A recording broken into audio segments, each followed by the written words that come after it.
दोस्तों नमस्कार। 7 जून 2013, इस डेट को याद रखिएगा। 7 जून 2013 को 403 एल गिरनार कौशाम्बी गाजियाबाद में एक शपथ पत्र पे हस्ताक्षर हुए थे और उसमें यह कहा गया था कि एक राजनीतिज्ञ को अपनी जिंदगी में किन बातों को अपनाना चाहिए अगर इस देश को आगे बढ़ाना है। तो वो 10 बातें क्या थी, किसने वो साइन किए और आज उसकी स्थिति क्या है, आज मैं आपके सामने चर्चा करने वाला। अरविंद केजरीवाल साहब ने 7 जून 2013 को राष्ट्र के सामने एक शपथ पत्र पे साइन किए थे, ये कहते हुए कि जिस तरह से हिंदुस्तान में आज राजनीति या पॉलिटिक्स हो रही है उसने देश का बेड़ा गर्क कर दिया है। हम एक स्वच्छ राजनीति के लिए आ रहे हैं और मैं एज ए कन्वीनर ऑफ आम आदमी पार्टी शपथ लेता हूं। और उसमें ये 8-10 बातें लिखी हुई थी जो मैं आपके सामने पढ़ रहा हूं, क्योंकि ये डॉक्यूमेंटेड एविडेंस है, ये सबके सामने है और ये कोर्ट में एज ए एविडेंस भी जा सकता है। और इंपॉर्टेंट चीज ये है कि केजरीवाल साहब ने जो उस तारीख को लिखा था और आज वो किस स्थिति में है, इसका विश्लेषण आप भी कर सकते हैं और हम भी कर सकते हैं। मैंने ये 10 की 10 बातें कंपाइल करी हैं, मैं आपके सामने रख रहा हूं ताकि आप ये देखें कि राजनीति को बदलने के लिए जो लोग आए थे उन्होंने किस तरह से इस देश की जनता के साथ धोखा किया और किस तरह इस देश को मिसलीड किया। जब इस तरह के नेता लिखित में बच्चों की कसम खा के जब इस तरह की कार्रवाई करते हैं तो अब आप किससे उम्मीद करेंगे कि इस देश की राजनीति कौन सुधारेगा। एक एक करके हम इन सब मुद्दों पे चर्चा करते हैं। पहला मुद्दा है कि हम सिक्योरिटी नहीं लेंगे। केजरीवाल साहब का यह कहना था कि जब जीना और मरना भगवान के हाथ में है, मैं उनके एग्जैक्ट वर्ड्स की बात कर रहा हूं, कि जब भगवान ने डिसाइड कर लिया है तो उसको कौन बदल सकता है। कोई सिक्योरिटी आपको नहीं बचा सकती, आप जितने मर्जी बॉडीगार्ड रख लीजिए। इसका मतलब यह है कि अगर आपकी किस्मत भगवान के हाथ है, किस दिन आप इस दुनिया से विदा होंगे ये लिखा हुआ है और भगवान ने तय करना है, तो ना आप उससे पहले जाएंगे ना आपको कोई हार्म कर सकता है। इसीलिए केजरीवाल साहब का यह कहना था कि हम सिक्योरिटी नहीं लेंगे और बॉडीगार्ड नहीं लेंगे। आज स्थिति क्या है? आज केजरीवाल साहब के पास एक सिक्योरिटी गाड़ियों का काफिला है। दिल्ली सरकार ही नहीं, इवन पंजाब सरकार के सिक्योरिटी गार्ड्स भी केजरीवाल साहब की सुरक्षा में हैं। यहां तक की सुरक्षा है कि उनके घर में भी किसी को आने जाने की इजाजत नहीं है। तो ये मानदंड है जो केजरीवाल साहब ने कहा था कि सिक्योरिटी की जरूरत नहीं है। ये वीआईपी कल्चर का एक सिंबल है। बहुत गंदा लगता है अगर राजनेता किसी सिक्योरिटी फोर्सेस के बीच में चलता है, लेकिन आज वो खुद वही कर रहे हैं जिस चीज को वो बुरा मानते थे और दूसरों को नसीहत देते थे कि सिक्योरिटी नहीं लेनी चाहिए। अब आते हैं दूसरे मुद्दे पे। उन्होंने ये कहा था कि वीआईपी कल्चर के लिए सरकारी गाड़ियों का इस्तेमाल किया जाता है। सफेद गाड़ियां जो सरकारी सिस्टम है, जो एक ब्यूरोक्रेसी और एक सरकार का सिंबल होती है, हम इस तरह की सरकारी गाड़ियां नहीं लेंगे, हम कोई लग्जरी गाड़ियां नहीं लेंगे। हम आम आदमी हैं, आम आदमी की तरह चलेंगे। और अपने शपथ ग्रहण समारोह के लिए वो मेट्रो से गए थे, लेकिन जैसे ही शपथ ग्रहण समारोह हुआ उनके सभी मंत्रियों ने लग्जरी गाड़ियों की डिमांड करी और उनको लग्जरी गाड़ियां मिली। और इंसिडेंटली मैं आपको बता दूं कि हर मंत्री ने शपथ पत्र पे साइन किए थे कि वो वीआईपी कल्चर से दूर रहेंगे। आज केजरीवाल साहब के पास लग्जरी गाड़ियों का काफिला है और उस काफिला के साथ सिक्योरिटी गाड़ियों का भी काफिला है। तो ये कहना कि सिर्फ वो वैगनार पे चलेंगे, ये सिर्फ जनता को भुलावे में रखने का था। आज आप देखिएगा केजरीवाल साहब कौन सी गाड़ियों में चलते हैं, क्या वो लग्जरी की कैटेगरी में हैं या आम आदमी की कैटेगरी में हैं, आप अक्सर उनको देख सकते हैं। तीसरा उन्होंने कहा था अपने घर को लेके कि भाई मेरे को बड़ा घर नहीं चाहिए, 2 बेडरूम बहुत होता है। जब उनको 5 बेडरूम एलोकेट किया गया था तब भी जब उनके लोगों ने, उनकी पार्टी के कार्यकर्ताओं ने ऐतराज किया था तो उन्होंने 5 बेडरूम छोड़ के 3 बेडरूम या 4 बेडरूम का तिलक मार्ग पे एक सरकारी निवास लिया था। लेकिन आज उसी केजरीवाल साहब ने सरकारी पैसे से अपने भवन के ऊपर 45 करोड़ रुपए का रिनोवेशन किया है और घर का जो परिसीमन है, जो टोटल एरिया उन्होंने एक्सटेंड कर लिया है, वो करीब 7.5 एकड़ है। ये वो इंसान हैं जो ये कहते थे हम सरकारी खर्चे पे बोझ नहीं बनेंगे, हम सरकार पे बोझ नहीं बनेंगे, हम जनता की सेवा करने आए हैं, हम छोटे से आम आदमी की तरह घर में रहेंगे। लेकिन आज उनके लिए 45 करोड़ रुपए भी कम हैं, क्योंकि जिस घर में अभी वो रह रहे हैं वहाँ पे रिनोवेशन और कंस्ट्रक्शन का काम आज भी जारी है। आप चाहें तो गूगल मैप पे जाके, इंटरनेट पे जाके गूगल मैप पे सर्च कर सकते हैं, सैटेलाइट इमेज ले सकते हैं 6 फ्लैग स्टाफ रोड का। आपको पता लग जाएगा कि उस घर का साइज कितना है और वो आम आदमी का घर है या किसी नेता का, या ये उसी आदमी का हो सकता है, या तो हिंदुस्तान का सबसे अमीर आदमी हो या जिसके पास टैक्स पेयर का पैसा हो बर्बाद करने के लिए। अपनी जेब से इतना बड़ा घर कोई आम आदमी मेंटेन नहीं कर सकता। ये बात हमें ध्यान रखनी पड़ेगी। एक बात केजरीवाल साहब ने कही थी कि पुलिस एस्कॉर्ट एक फजूल खर्ची है, इससे जनता को दिक्कत होती है। लोग जब सड़कों पे चलते हैं और पुलिस एस्कॉर्ट होती है तो उसके कारण जब वीआईपी मूवमेंट होता है तो बहुत सारे आम लोगों को दिक्कत होती है। मैं पुलिस एस्कॉर्ट लेके नहीं चलूंगा। हालत यह है कि जब वो राजघाट भी जाते हैं गांधी जी के स्मारक पे, तब भी पुलिस एस्कॉर्ट होती है। जहां वो शांति की प्रार्थना करने जाते हैं, जहां वो अपने सो कॉल्ड आदर्श को मानने जाते हैं, वहां पे भी बगैर सिक्योरिटी के नहीं जाते। इतना खतरा उनको किससे लगता है, केजरीवाल साहब को ये बताना चाहिए। एक और बात को लेके केजरीवाल साहब बहुत क्रिटिकल थे, वो था वीआईपी स्टिकर्स। गाड़ियों पे जो वीआईपी स्टिकर लगते हैं, लोग अपना स्टेटस दिखाते हैं, ये भी नहीं होना चाहिए।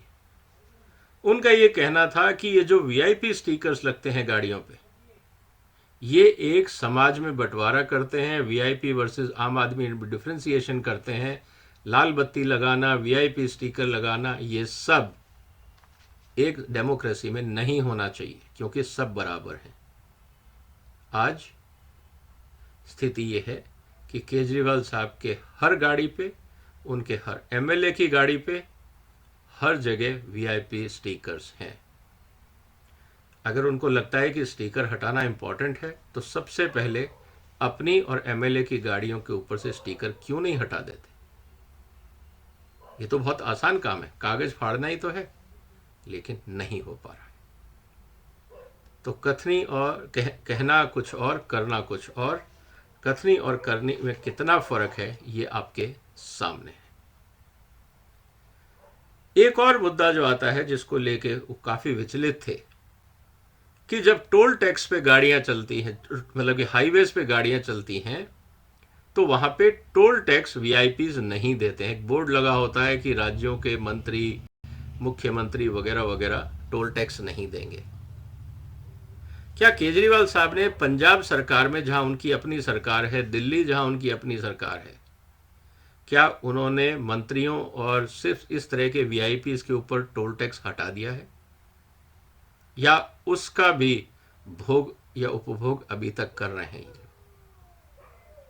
कम से कम अपने राज्यों से तो ये टोल टैक्स, जो बगैर टोल टैक्स दिए वीआईपी मूवमेंट है, इसको हटाएं, वीआईपी से टोल टैक्स की डिमांड करें, तब तो एक रोल मॉडल बनता है।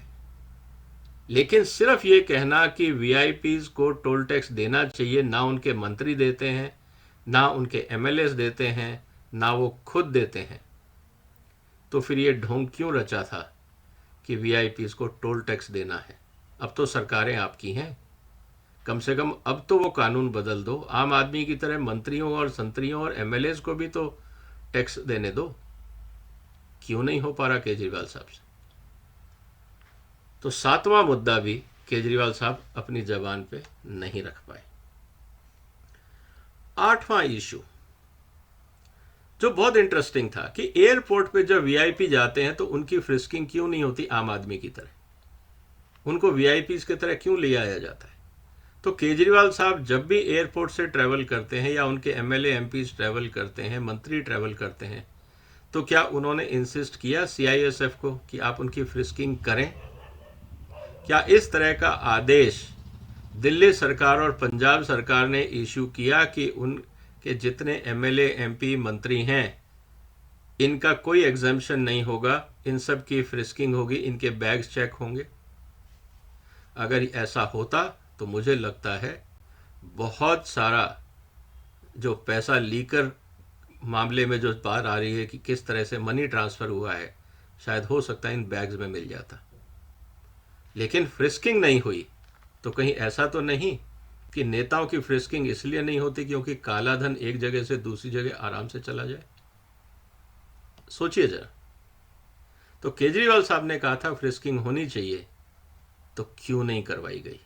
कम से कम पंजाब और दिल्ली एयरपोर्ट्स के लिए तो वो कानून बदल देते। पूरे एयरपोर्ट के लिए और सारे मंत्रियों के लिए ना बदलते, कम से कम आम आदमी के नेताओं और मंत्रियों के लिए बदल देते। तब भी हम मानते कि आपके आदर्श हैं और आम ऊपर कायम हैं। नवी बात जो केजरीवाल साहब ने कही थी कि हम जन लोकपाल बिल लाएंगे और चीफ मिनिस्टर भी उसके दायरे में होगा। आज स्थिति क्या है कि जब एलजी ने इन्वेस्टिगेशन की बात करी है तो उस पर हाय तौबा मची हुई कि आप हमारे मंत्रियों के खिलाफ किस तरह से इन्वेस्टिगेशन कर सकते हैं, चीफ मिनिस्टर के बंगले के कागज आप किस तरह से मंगवा सकते हैं। ये तो लोकपाल की बात कर रहे थे, लेकिन अब कागज देने में जान निकल रही है, पूछताछ से जान निकल रही है। तो अगर लोकपाल होता और उसमें शिकायत होती तो आज पूरा का पूरा मंत्रिमंडल तो रिजाइन कर चुका होता, क्योंकि केजरीवाल साहब ने तो कहा था कि जैसे ही कोई शिकायत आएगी उन लोगों को तो तुरंत रिजाइन कर देना चाहिए। लेकिन ऐसा तो नहीं हुआ। तो लोकपाल के माध्यम से पनिशमेंट हो वो तो बाद की बात है। जो एग्जिस्टिंग सिस्टम है आप उसमें भी तो कम से कम इन्वेस्टिगेशन में सपोर्ट करिए। कम से कम ये डायरेक्टिव तो केजरीवाल साहब निकाल दें कि किसी भी आम आदमी के एमएलए एमपी के खिलाफ अगर कोई इन्वेस्टिगेशन होता है तो उसमें पूर्ण रूप से भागीदारी करें, उसके रिलेटेड कागज तुरंत सप्लाई किए जाएं। मोबाइल फोन क्यों तोड़े गए, कागज क्यों मिसप्लेस किए गए? अगर इतना ही ईमानदारी थी तो तुरंत आपको सब कुछ सामने रख देना चाहिए था, लेकिन ऐसा नहीं हुआ। तो ये मुद्दा भी केजरीवाल साहब ने, नवा मुद्दा भी फॉलो नहीं किया। 10वां, अगर कोई भी एमएलए एमपी या किसी भी तरह का डेवलपमेंट काम होगा, सरकार किसी भी तरह का डिसीजन लेगी तो उसका डायरेक्ट फीडबैक जनता से लेगी। ये केजरीवाल साहब का कहना था। लीकर पॉलिसी में हमने ये देखा कि 14,000 से ज़्यादा फीडबैक आए और सीबीआई का कहना ये सब फिक्टिशियस थे। 2-3 पीआर एजेंसीज को ये काम दिया गया कि आप फर्जी ईमेल बनाइए और भेजिए एज ए फीडबैक फ्रॉम जनता। मैं अक्सर ये कहता हूं दोस्तों कि जैसे मान लीजिए आप ये वीडियो देख रहे हैं, लाखों लोग वीडियो देखते हैं, हम उनसे निवेदन करते हैं कि आप कम से कम इस चैनल को सब्सक्राइब तो कर लें। वहां सिर्फ एक बटन दबाना होता है, लोग वो नहीं कर पाते। उम्मीद करिए कि 14,000 लोगों ने इंटरनेट पे जाके ईमेल एड्रेस ढूंढ के बैठ के टाइपिंग किया होगा और ये कहने के लिए कि साहब लीकर पॉलिसी बहुत अच्छी है और दिल्ली को पूरी तरह से शराब में नहला दिया जाए, शराब के बगैर हम तड़प रहे हैं, अगर शराब नहीं मिली तो पता नहीं हम लोग कैसे जी पाएंगे। क्योंकि अगर उनमें ये लिखा होता 14,000 ईमेल्स में कि शराब समाज के लिए हानिकारक है, और गांधी जी ने तो कहा था कि शराबखोरी या नशा वेश्यावृत्ति से भी खराब है, क्योंकि गरीबी, क्राइम और वेश्यावृत्ति तीनों का आधार है नशा। ये गांधी जी के शब्द हैं। यंग इंडिया में उन्होंने कहा था, मैंने अपने एक वीडियो में इस बात की चर्चा करी है डिटेल में। और ये गांधी जी के अनुयायी गांधी जी के स्मारक पे, समाधि पे जाके उनका प्रणाम करते हैं। और किस लिए? ताकि उनकी शराब नीति के खिलाफ जो सीबीआई की इंक्वायरी है उनमें उनको मुक्ति मिल जाए। इससे बड़ा दोगलापन क्या हो सकता है? फीडबैक भी फर्जी, जितने वादे किए सब फर्जी, एक पे भी अमल नहीं किया गया। क्या ये लोग हैं जो देश की राजनीति बदलने आए थे और उसके बाद ये कहते हैं हम कट्टर ईमानदार हैं? हमसे ज़्यादा कोई इस देश में देशभक्त नहीं है, हमसे ज़्यादा दुनिया में कोई ईमानदार नहीं है, क्योंकि हम दिल्ली के राजा हैं। दोस्तों, इस मानसिकता से आपको क्या लगता है कि ऐसे राजनीतिक दल या ऐसे राजनीतिक लोग क्या सत्ता सिर्फ भोगने के लिए आते हैं? सिर्फ टैक्स पेयर के पैसे पे पेस्ट की तरह बैठ के जनता के संसाधन और जनता को चूसने आते हैं? क्योंकि इनकी नीयत तो बहुत साफ है। इवन जो बच्चों की कसम खा के लिखित में दे के अपनी हर बात से मुकर जाता हो, उसको आप क्या कहेंगे? सोचिए जरा। आपको क्या लगता है कि इस देश में इस तरह के राजनेता चाहिए या कुछ और? जनता को सोचना होगा। देश हमारा है, राजनेताओं का क्या, ये आएंगे जाएंगे, इनको सिर्फ टैक्स पेयर के पैसे पे मस्ती करनी होती है।